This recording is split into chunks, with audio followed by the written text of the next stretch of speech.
Okay, hi Derek. Okay, I'll go through my process of doing tracking.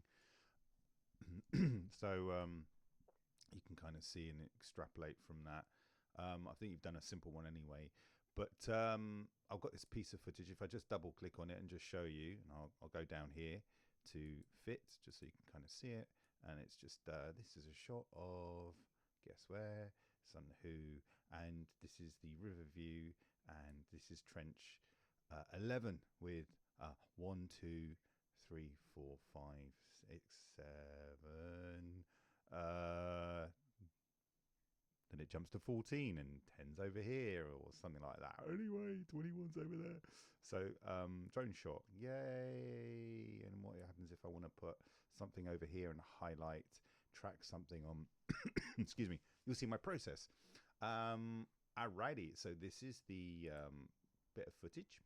I'm just gonna, usually what I do is just double click and I figure out, oh, which part of it do I want to do? So maybe I just want to do a little bit of it. So I just do that and make an in point and then go along a little bit over here. So you're going to do that bit, do an out point. Okay, so this is the area that I want to basically, when I set up my composition, this is the area I want the timing to be.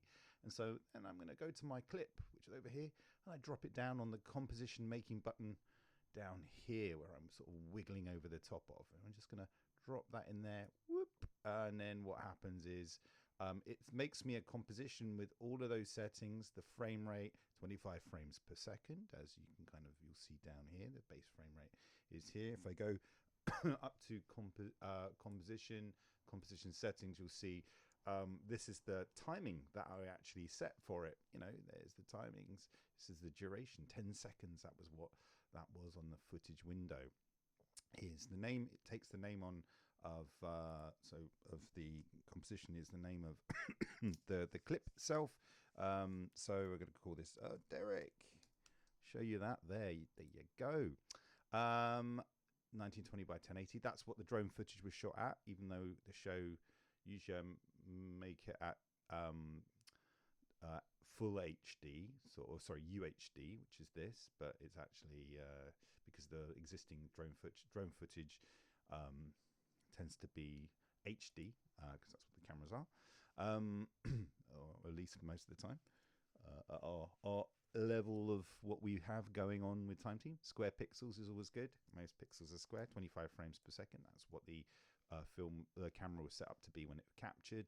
So the film inherits the settings, and quarter resolution. I'm going to put that to full.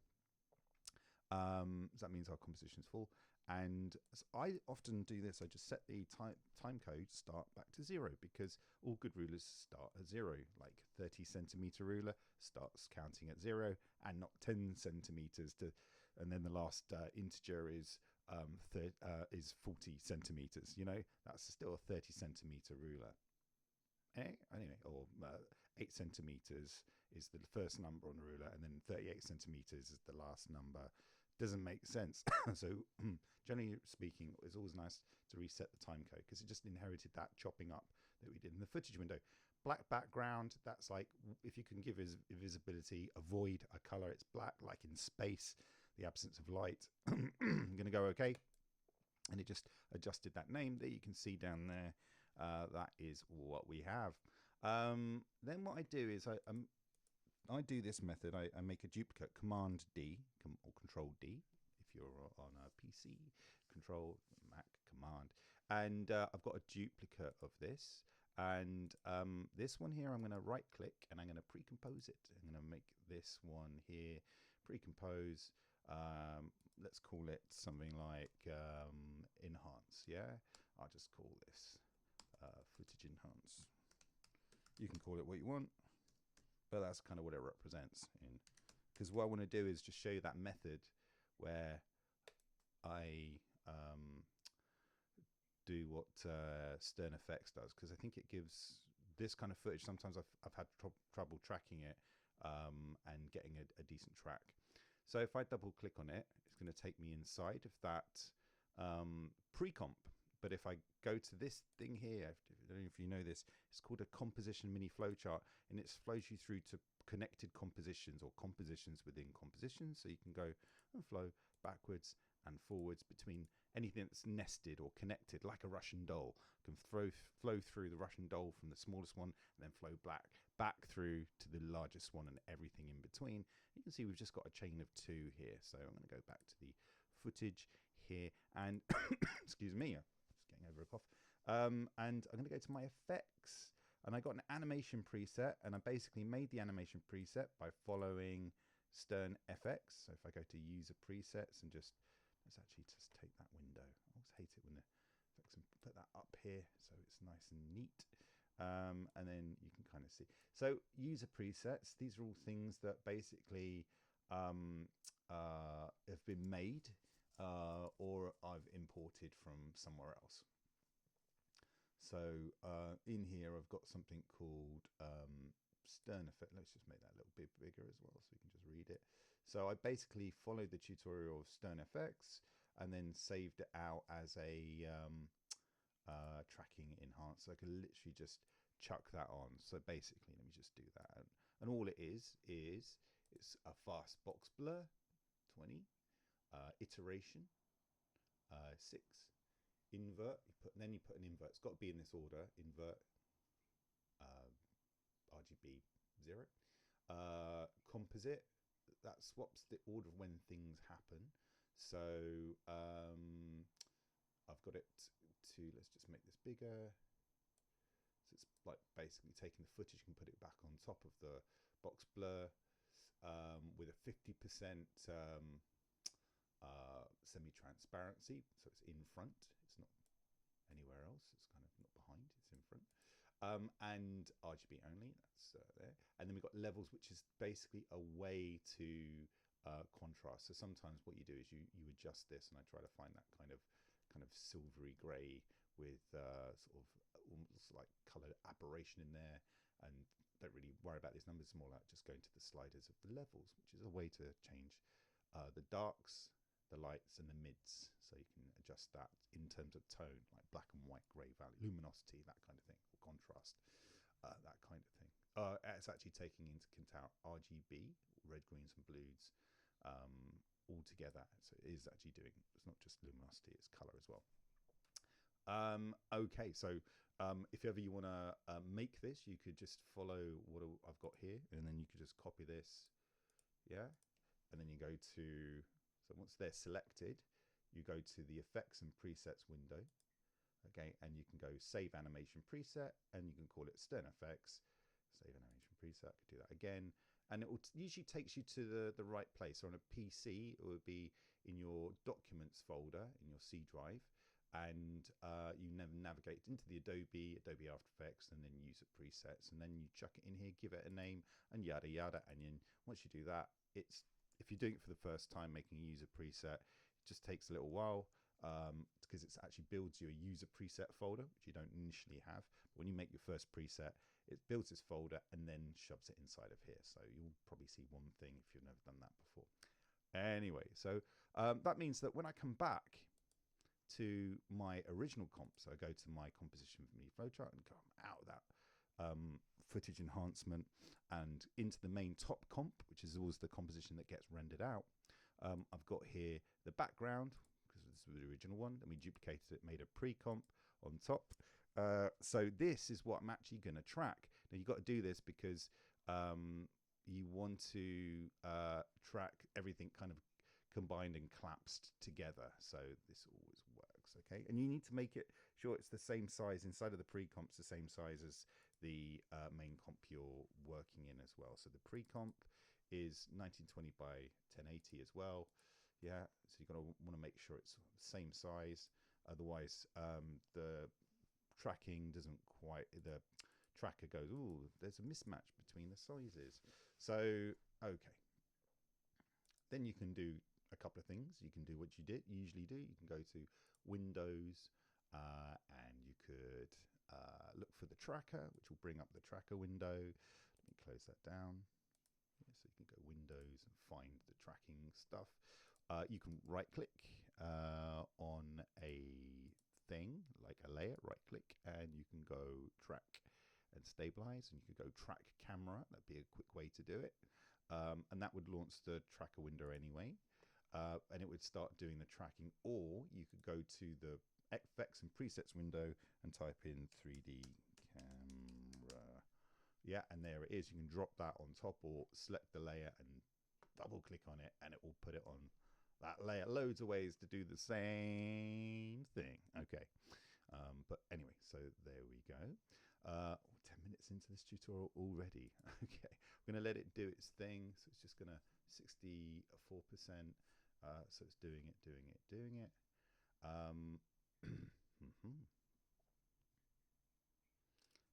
200, almost there, and then it's going to do a little bit of a solving camera. It's doing a solve. Okay, so it's done the tracking. There we go, done the tracking. If you don't see the actual track points, always the trick is to, you've got to click on the layer so you can see the effects. So if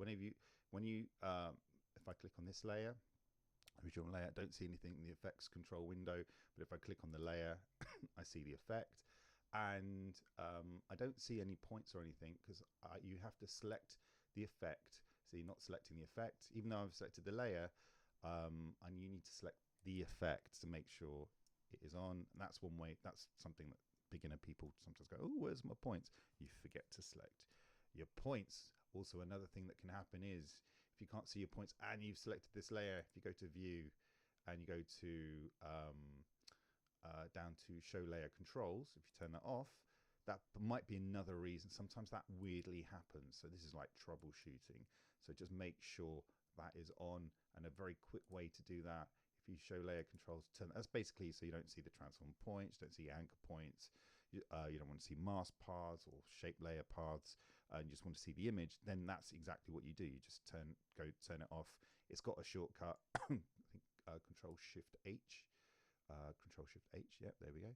And that will bring it back. But another way to bring it back is to go to the toggle and mask shape path visibility, which is also controlled by the shortcut Control Shift H. So I can click on that, and now when I click on the 3D camera tracker, there they are, all those points. So so basically it does this. It does a fixed angle view. Basically, most of the time I don't know what the camera was, the lens was, or anything like that, so I just choose that most of the time. But you can specify an angle of view, and if a camera actually has a bit of a zoom, if they're doing some kind of lens-based kind of enlargement within the camera, then you need to choose a variable zoom. So it could be a thing to try if something's not working. You think, actually, maybe it was a zoom and it's not a camera physically moving closer. But I'm going to go fixed show tracking points. So you can do a 3D or a 2D solve. A 3D solve would be where you see these points really big and small, and it kind of understands depth. And a 2D solve is like looking at more of a plane, and you'll see the points would be, so just do 2D solve. You get the points, and it's not understanding depth, but it's still doing some level of tracking. So that sometimes could be useful, especially with things in the distance, where you see like the points being too large in the foreground and the background. But generally speaking, I would keep it on 3D solve, because it gives you a sense of three-dimensionality. You can render out the track points. Maybe if you want to take it into another program, you can then embed the tracking points and use that as your reference. You can change the size of the points. So again, that could get you around that whole problem. It's just another method. So if the point's too big when you want to focus on something close, you can make them smaller, and when you're further out, you can make them bigger. Yeah, all that kind of stuff. Yeah, get the idea. So for things in the distance, might need to enlarge it, yeah, and for things in the foreground, I might need to shrink it. Yeah, so you can think of that as something you might change just up and down if you need to. Target size. This is the target. It triangulates between points. You can drag around to take a selection of points. It will take the average, and if you hang on, let's do this. See if I can drag around these points, and there is a middle. There's a way to get that to move round. I'll see if I can remember how to do that. So, because I've always found that kind of gets stuck. That target gets stuck in the middle, and that target is going to set the point of origin. So I will again, Stern FX. I learned that the other day that that's something you can do. Okay, but we'll park that because I can't remember how you do that. It's a shortcut, I think. Okay, let's click back on there. So you can change the target size. Sometimes the target might be absolutely humongous, and sometimes it could be really small. So that's when you need to go and change the size. But it's going to give you the relative size of, say, text or a solid layer. So it's kind of important to get that, get it to the size you feel like it should be for the object you're going to add in. We're going to go down to advanced. So this is why it's really important, because in the advanced you've got an average error. Now they say anything below 1 is really good, is a decent track. Yeah, anything above is not. And sometimes I do tracking and I get 3.5 or something like that. And it could be because maybe there's someone walking into shot and that's going to throw off the track. So things that moving around in the scene might make the result worse. So you end up having to cut them out, do mask tracking, mask path tracking, moving track mats, all that kind of stuff, rotoscope tool. All those things can eliminate the elements that are moving. So and then you might need to pre-comp it and do a number on it. Anyway, this shot is like fine. Just played it there. Sometimes you can do a detailed analysis and it doesn't always make it better, so just be aware of that. It's just if you really are getting a high result, could be a thing to do. Just let's look at it in more detail, and you can see that it's basically doing it's doing auto detect, which is doing solve method mostly flat scene. So it's actually decided mostly flat scene is going to be best. So if I go to typical, which is I think it's usually what it normally does, that number might change. If I go to mostly flat scene, it's doing that, it's the same. And tripod pan, that number's gone up now. Now it's going to be like 4.4. That's like going to be really useless. So sometimes the auto detect just doesn't choose the right one.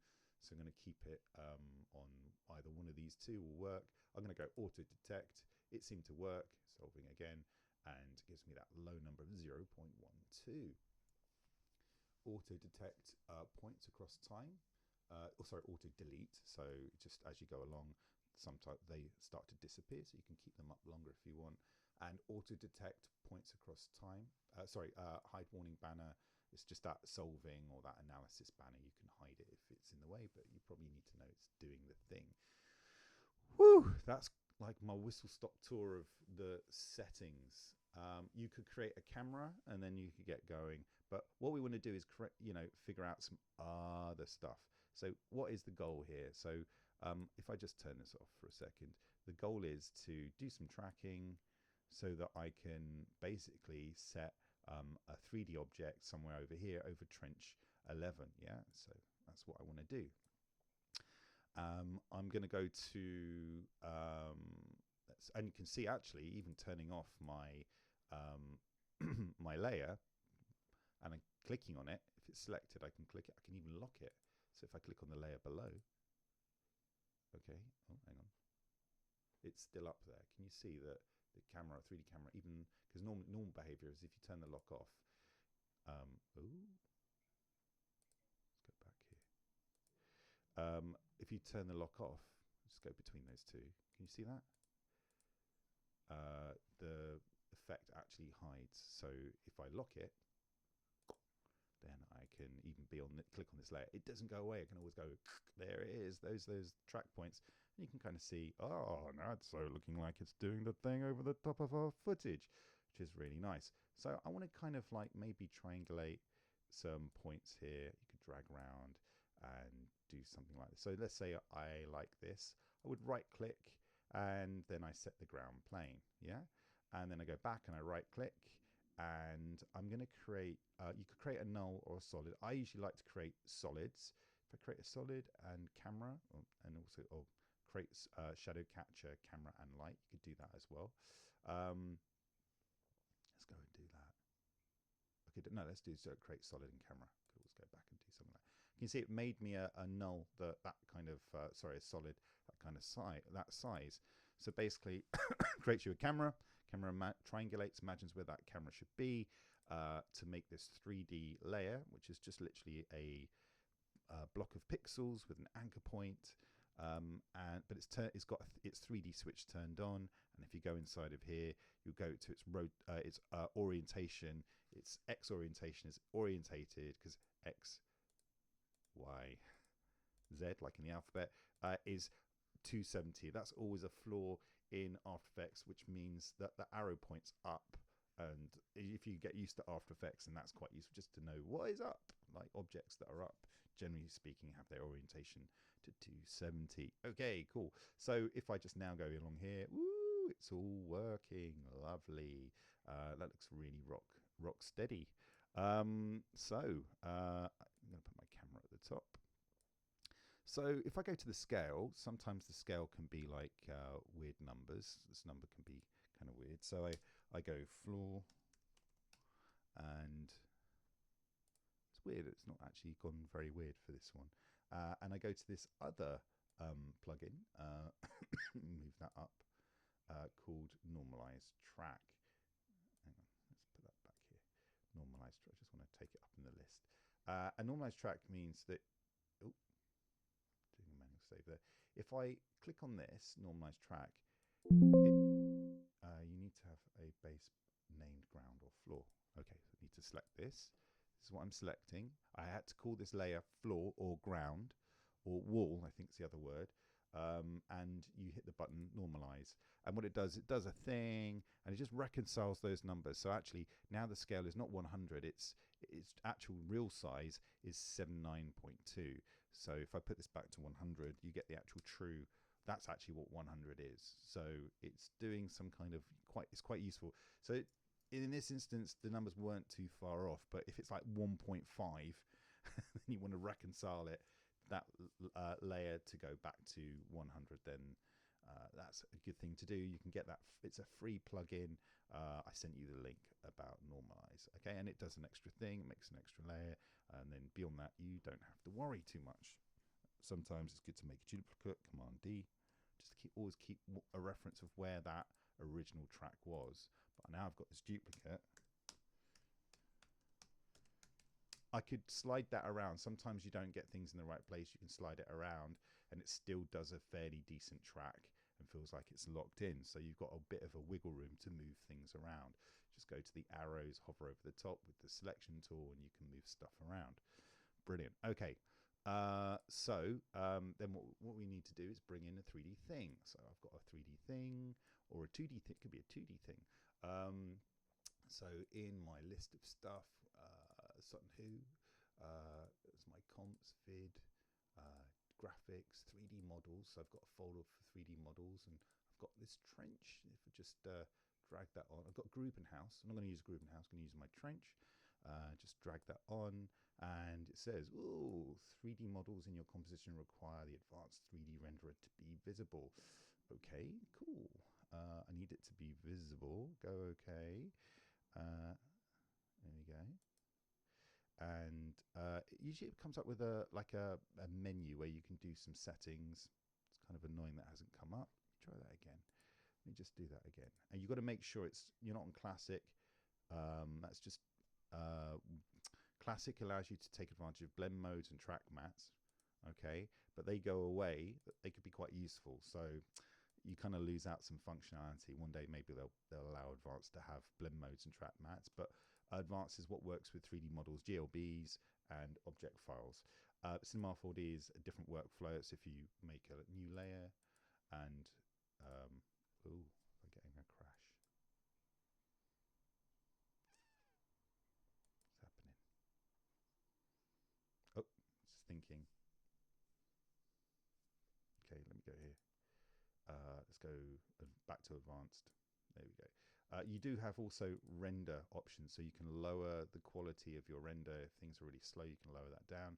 And casting box size, if you're trying to get shadows and your shadows aren't working, you don't see shadows being cast, you can fit the box to scene. That could be quite useful to do. It's this kind of imaginary shadow box, I suppose, that it imagines. Anyway, so this is quite humongoid. So I'm going to go to the trench icon and I'm going to scale it down. Funky. Actually, one thing you have to do is it's a new layer.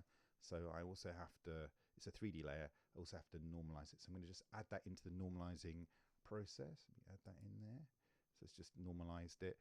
And then I'm going to do this thing. This is probably one of the most important things to know when you're trying to do tracking. It's going to your parenting and you go to the parent pick whip and you need to add in the shift key. When you hold down the shift key and you go and point it at the floor layer, the track layer, it's gonna, let me do that again. So it says, you can see it says hold shift to move layer to location of parent, hold alt to retain child transformations, jump.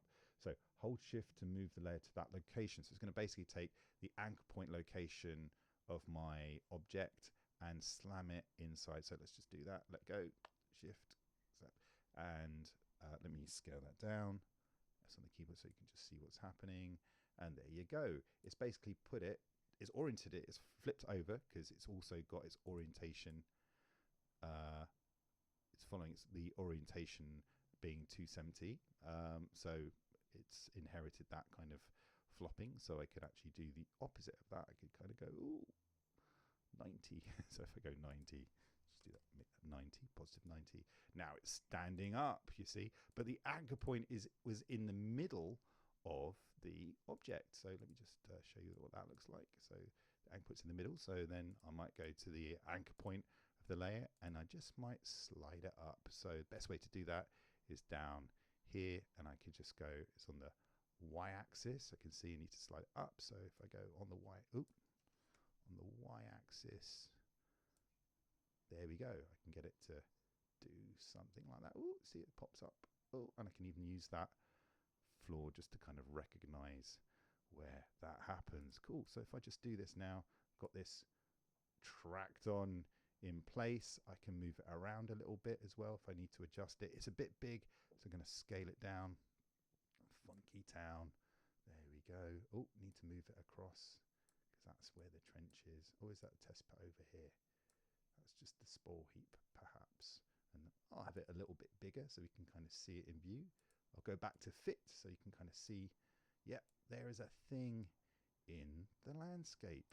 Now, let's go and make a shadow catcher. I can go to this floor and I could go to the floor and I could go, hey, I want you to go to your material options. AA, double tap AA on the keyboard is the shortcut to AA for AA, and you can go to then turn this into a shadow catch, accept shadows. If you just click here only, then you've just made this. So cast shadows, well, the floor is accepting shadows, not something for shadows to fall onto. So you want to say just accept the shadows, but don't be anything else. Don't go to not accept the shadows. Yeah. Don't just be on accepting the shadows with the color. I want you to ignore the color of the solid and just accept the shadows themselves. So then you could build a light. So perhaps like you bring in some lights, layer, new, and I can make a light here. Let's go to layer, new light, or you could right click in the timeline, right click, new. Yeah, that's another way to do it. Create a light, and the kind of light you could create is any kind of lights. Lights in After Effects aren't so advanced. They're kind of fairly straightforward, and sometimes they're not so optimized. But a environment light is like a good starting light, I suppose, for 3D, because what it's going to do is going to be the equivalent of global illumination. I think it's got like just a generic map at the outset. And you want so that should, I think that automatically, if I just double click on the light bulb, it'll open up the settings. It automatically, if you've got cast shadows, it's going to also cast a shadow as well, and it should fall onto the shadow catcher. And if you ever have any trouble with that, like I say, this is what I discovered recently is you go to the advanced, you go to the render options, and sometimes you need to go to this fit to scene, get the casting box to fit to scene, because it might be something different, and that might sort it out.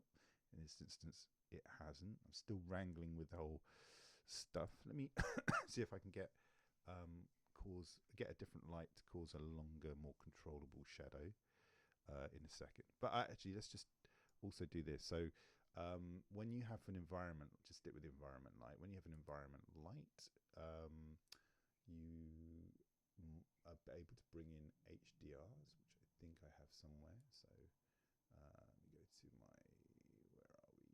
Graphics.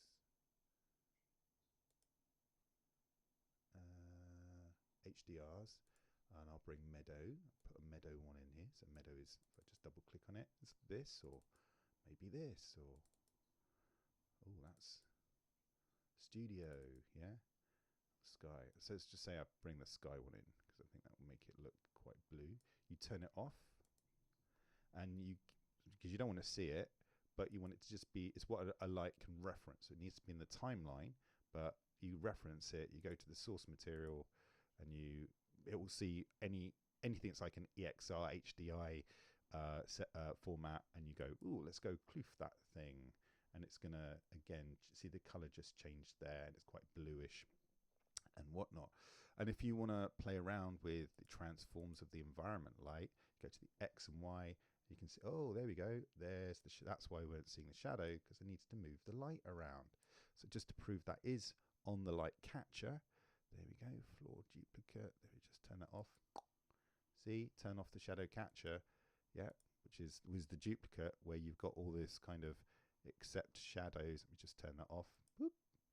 See, off, yeah, there we go. See, it's got to be,